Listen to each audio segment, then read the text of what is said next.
Do people in this town realise that the water they drink comes from an internationally significant cave system directly beneath their feet? Under this valley there's a huge cave system that's waiting to be discovered.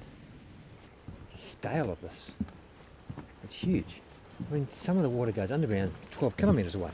Other water flows off the sides of the mountains, goes underground, and it all collects in this vast marble storage tank and flows under the valley and comes out here. Getting into the system is proving to be a real challenge. Rob Davies, Tony Salmon, Martin Farr may well have actually found the way in here in Spittle Springs.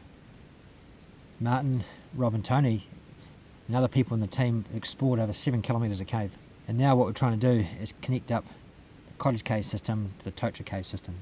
There's 5 kilometres of cave in Cottage Cave, and about 2 kilometres in Takaka. It's about 100 metres, 100 metre gap between the two. I'm hoping to find a way between those two caves. I feel a real sense of urgency in this project. One of the reasons is that there's a lot of pressure on the aquifer.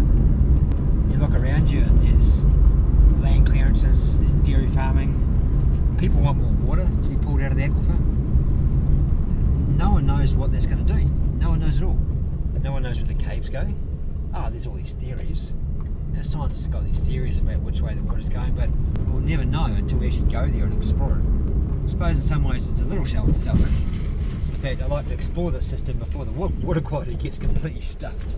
Because I certainly hope that our exploration of the system helps people realise that they've got something incredibly special sitting under this valley. And we can be part of that. We can be part of exploring this huge underwater system.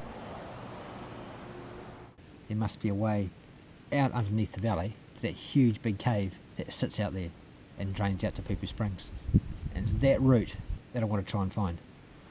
This week's project is a dive in Spittle Springs. Spittle Springs right here on this lane here. Walshy Cave's less than 100 metres long, so very easy carry to the sump. The only issue with the cave is it's got a whole series of crawlways and squeezes to actually get into the sump. So even though the carry is a bit of a bitch, that's okay. Yeah, a few crawls, squeezes. The hard part's probably only 30 metres long, but it only took me an hour. It took me an hour to get my gear out of the cave. 2 carriers to get the gear in, did the whole lot in one go on the way out, so I was dragging 5 packs out of the cave. It was certainly one of those things that, yeah, you learn patience, a lot of patience, trying to haul all those packs through those squeezes. I had to laugh. It was really crazy, really crazy. But from Walshy Cave, we're looking at about 400 metres of diving until we get to the connection area to Takaka Cave. So quite a lot of diving. Once I actually got into the water, the sump was really tight. I couldn't actually fit into the sump with my bottles on, so I had to push my bottles in through this little tiny hole and then wiggle in after them with about an inch of airspace into a little chamber, then put my bottles on and start diving. Yeah, so the start was pretty intense, but after that it just... Martin, man, what an amazing discovery. I was just blown away. Beautiful diving.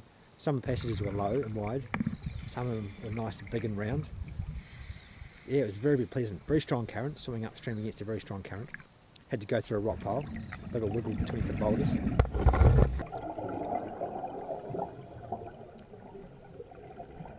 When we're cave diving, you've got to understand that there is no up. Safety for us is right back at the start of the dive. And for me, safety was 400 metres back. As we explore, we reel out a line. This line is our link back to the start of the dive and safety. My air supply is limited to what I can carry.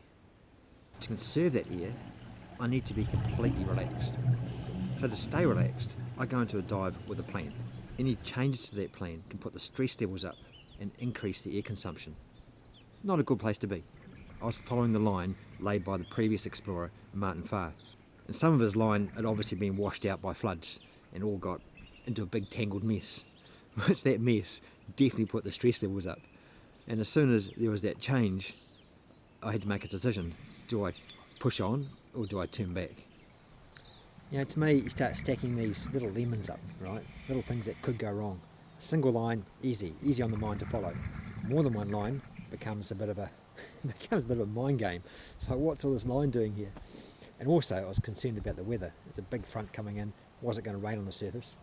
Which not too much of a problem, apart from the fact the visibility would have gone down to 0, and also getting out of the water would have been very difficult. So I had these things playing on my mind. I got out to the junction where I had to turn right to go down to where the connection area was, and I just thought, time to go home. yeah, time to go home. I felt like a long way from home at that point. Yeah, so I turned back, but at least now I know exactly what the passage is like. I know how long it takes to get out there, and I know where to go, so I'm looking forward to getting back in there and diving again.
In this cave is absolutely huge, and I'm really looking forward to getting back into there and exploring more.